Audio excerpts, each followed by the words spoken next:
Als unsere Korrespondentin Ina Ruck uns mit leuchtenden Augen von den besessenen Tüftlern aus dem kommenden Beitrag erzählte, sagte sie, so sind sie, die Russen. Sie verlassen sich nicht darauf, dass der Staat etwas macht, das ihnen am Herzen liegt.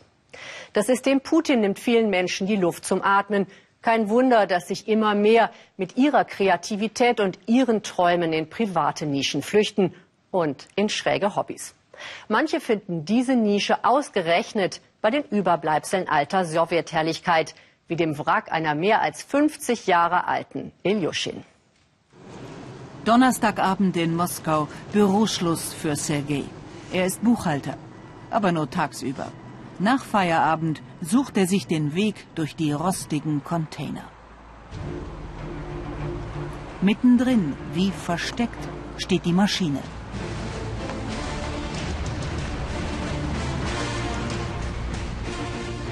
Sie treffen sich immer dienstags und donnerstags, nach der Arbeit.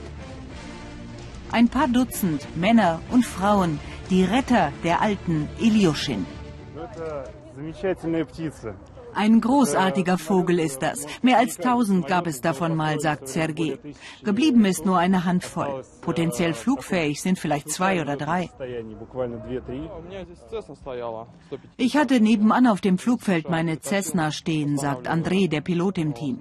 Da stand auch die Iljuschin. Altmetall, völlig ausgeplündert, ein Jammer. Ich habe sie gekauft, herbuxiert und gemeinsam kriegen wir sie wieder flott. 55 Jahre alt ist die Iljuschin. Ein Militärflieger war sie. Und seit mehr als 20 Jahren war sie nicht mehr in der Luft. Ausgemustert und einfach abgestellt. Simple Technik, aber total robust, sagen ihre Retter. Und ein Flugzeug muss fliegen. Seit 1,5 Jahren treffen sie sich. Buchhalter, Softwareentwickler, Manager, auch Luftfahrtingenieure sind dabei. Sicher ist sicher. Einziges Problem sind die Ersatzteile. In Dresden steht auch noch eine alte Il-14, vor dem Elbewerk. Da wurde sie damals auch gebaut. Die Rentner vom Werk kümmern sich um das Flugzeug. Aber die haben auch keine Ersatzteile mehr. Da haben wir schon gefragt. Draußen bringen sie noch einen Oldtimer in Position. Ein Feuerwehrauto, kaum jünger als der Flieger, aber es funktioniert. Und das ist wichtig, denn heute starten sie den Motor. Nur einen, denn erst einen haben sie ans Laufen gekriegt, nach einem Jahr Arbeit. Volle Konzentration bei den Startvorbereitungen, so als ginge es tatsächlich in die Luft. Öl- und Benzinleitungen sind dicht, alle Schrauben sind festgezogen, sagt er. Alles okay.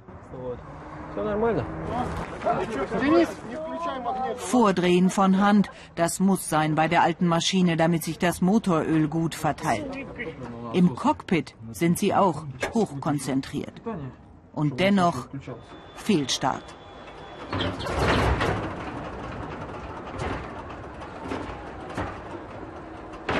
Falsche Treibstoffmischung, sagt einer. Der Pilot nimmt die Panne persönlich. Aber die alte Iljuschin lässt ihre Retter nicht im Stich. Der zweite Start ist tadellos.